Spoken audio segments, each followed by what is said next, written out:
I wanted to get across this message that we don't need to be afraid of each other. And I want to tell you one story. I'm going to show you the video, the 2012 video. But before I do, this is going to go by in 5 seconds. So I want to tell you this story. This is in Pyongyang, North Korea.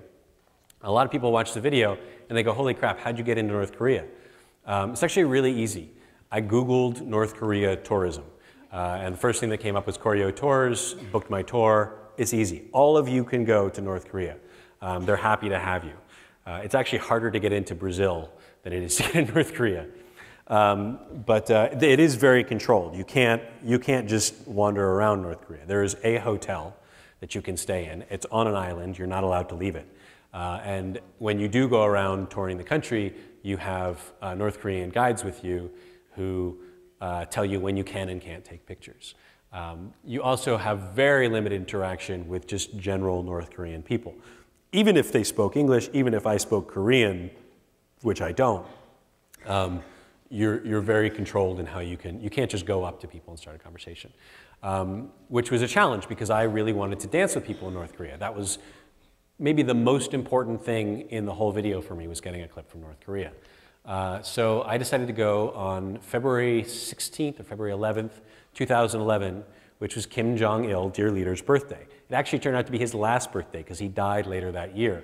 But on his birthday, they have this thing called the mass dance celebration, where they get everybody in the country to spontaneously come out onto the street and put on their best clothes and do this mass dance in the city square. So I went to see this mass dance and hopefully to crash it and dance with as many people as I could during the dance.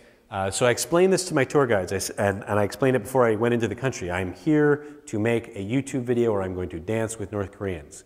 And they would say, yes, yes, yes, okay, yes, yes, and they'd laugh. So here's the thing I learned later about North Koreans. If a North Korean laughs at you, it's not because he thinks you're funny. It's because you're making him very uncomfortable. So they would laugh politely, say yes, yes, yes, and then hope that I would shut up. And they took me to the mass dance, and I stood there and watched with the rest of my tour group. And you could even sort of participate a little bit on the sides, but I wasn't able to go in and film. So I waited until they finished. And when they finished, that was my time to go and film.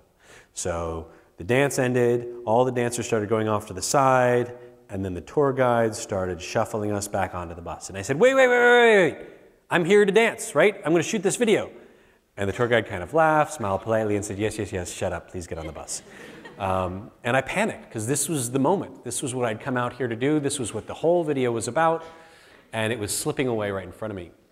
So we had the North Korean guys, and we also had a sort of a liaison with us. He was a British guy, Simon, who was with our tour group, and he helped make sure we didn't get ourselves arrested.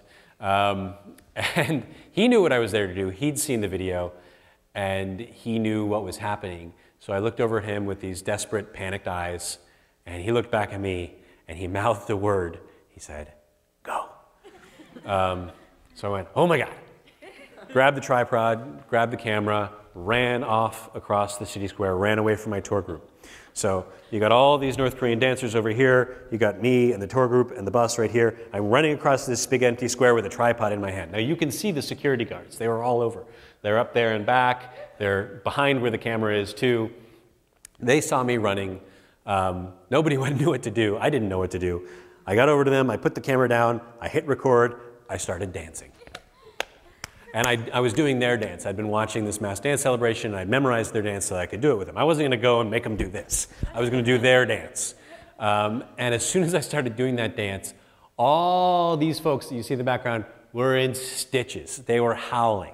And yes, I know I just said that if North Korean's laughing, it's because you're making them uncomfortable. They were probably a little bit uncomfortable, but they were really, really laughing because this was hilarious. Gigantic white guy doing their dance right in front of them. So I had all these people laughing. And I realized I was in sort of a stalemate, where as long as I keep on doing this dance, the guards couldn't stop me. They couldn't come and take me away in front of everybody.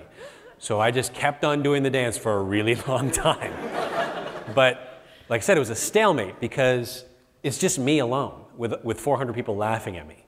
That's not a clip that I can use in my video. I needed somebody dancing with me.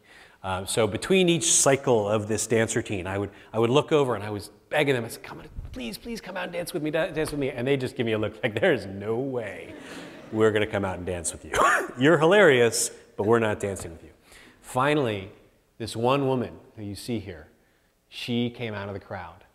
And she walked right up to me, and she bowed, and then she started dancing. Now, here's the thing.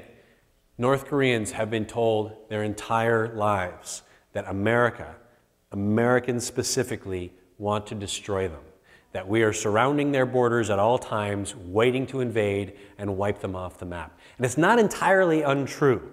We are at the border. I've been to the demilitarized zone. We've been there for 50 years. The US military has a presence there, and it's an intimidating presence. That's the point. So it's sort of a justifiable fear that they have of Americans. Also, she's been told her entire life, do not ever stick your neck out.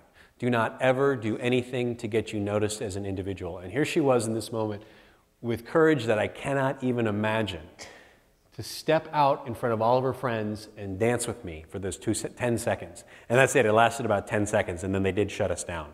I don't know what happened to her. People asked me what happened to her. I think she's okay. We were doing a North Korean dance. It made North Korea look good. It did not make North Korea look bad. I don't think she got in trouble, but I do know it took a tremendous amount of courage for her to do what she did. And so this is really it. This is why I'm showing you this image, because I'm going to show you the video and it's just going to go by, but this is the whole point right here. We don't need to be afraid of each other. We can't, there's sometimes reasons why we should be afraid of each other, but we have a choice as to whether or not we're going to let that affect our decisions. And if we choose to live without fear of each other, it changes things. It really does.